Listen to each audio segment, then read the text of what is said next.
Hey, sixth graders. After the very brief lesson yesterday and no assignment, we are moving on to lesson 18, distance on the coordinate plane, and lesson 19, problem solving and the coordinate plane. So, distance between two ordered pairs. Our two ordered pairs are negative 4, 0 and 5, 0. So how do we find that? You first find the absolute value, so that would be 4 and 5. And then because they're on opposite sides of 0, because one's positive and one's negative, you add them together. So 4 plus 5 is 9. So their distance is 9. Okay. And we're just going to go look at that on our handy dandy graph. Wait, 5, 0. What's the other one? Okay. So you can see that here's 0. One's on this side, one's on the other. So this would be the same if one was up here and one was down here. Now the big thing is they have to have one common coordinate. So either the x has to be the same or the y has to be the same. So basically they have to be on the same line in order for you to determine their distance. So here they're on the 0 line because their y's are the same. So if we flipped these and did 0, negative 4, and 0, 5, it would still be the same thing, but now they're on this line. Okay? We'll go back here. So now it's asking if the points are on the points on the same horizontal or vertical line. So like I said, they have to have one of the same coordinates. So either both x's have to be the same or both y's have to be the same. So here we have two zeros, 0 for x, 0 for x. We go plug it in on our graph. 0, negative 2. I think this one was 9. Double check here. Yep, 9. So we're going to have to zoom out just to see them. Yeah, they're on the same vertical line.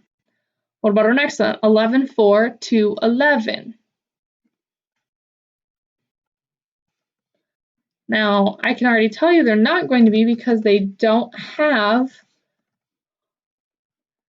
either the same x or the same y coordinates. So they are not on the same line. Okay? Next. That should be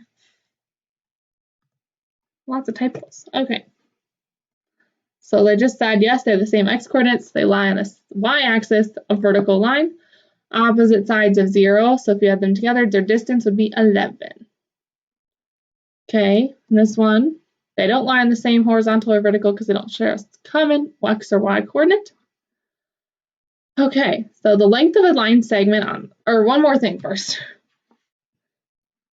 My apologies. So let's make these have the same. So it's going to be 11, let's just say 2.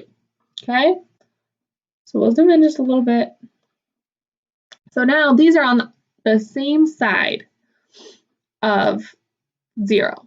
So what we do is we still find our absolute values, but now we subtract one from the other.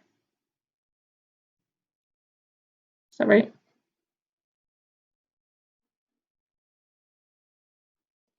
Yes.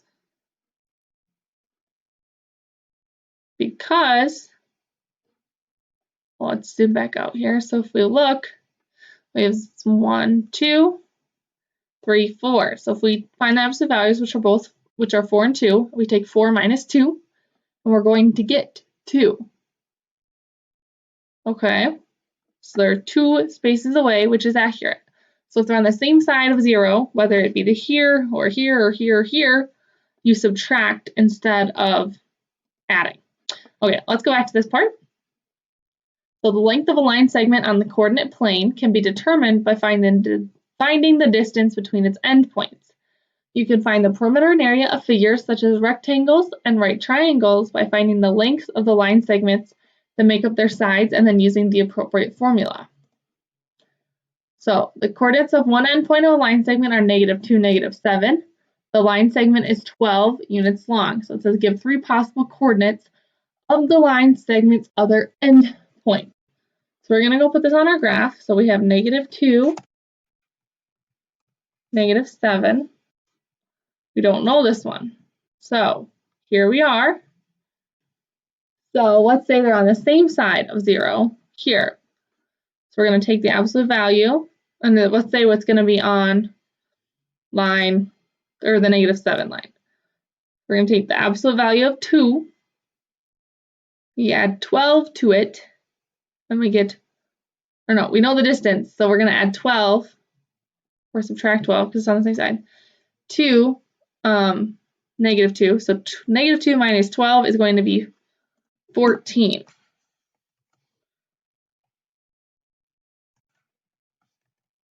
So our other coordinate could be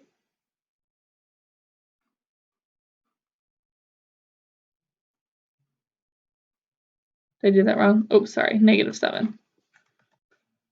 There we go. That's better. Okay, there are more possibilities though. So what if it's on the other side? So we take the absolute value of 2 plus 12.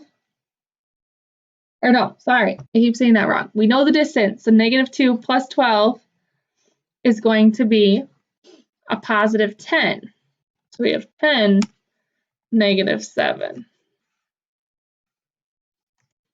And you could count each individual space too.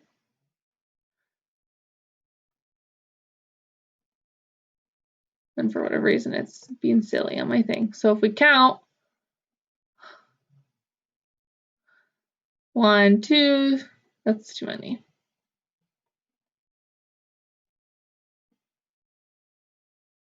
All right, 1, 2, 3, 4, 5, 6, 7, 8, 9, 10, 11, 12. Count this way. 1, 2, 3, 4, 5, 6, 7, 8, 9, 10, 11, 12. Okay, we need one more. So let's say now we're staying on this -2 spot. So our first number is going to be -2. And let's put it up here. So it's going to be on the opposite side of 0. So -2, or -7, excuse me, plus 12, because that's how long the segment is, it's going to be a positive 5. Okay, again, we count 1, 2, 3, 4, 5, 6, 7, 8, 9, 10, 12. Okay, so those are 3 possible ones. I don't know if those are the ones I wrote down or that the book had. 10, -7, -14, -7. Look at that. It is.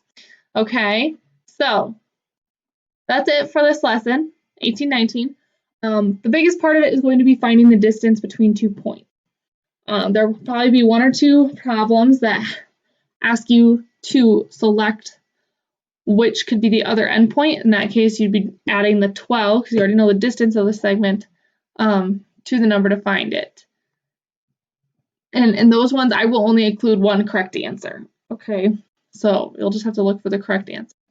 But otherwise, that's pretty much it for lessons 18-19. Please let me know if you have any questions. Have a wonderful Thursday.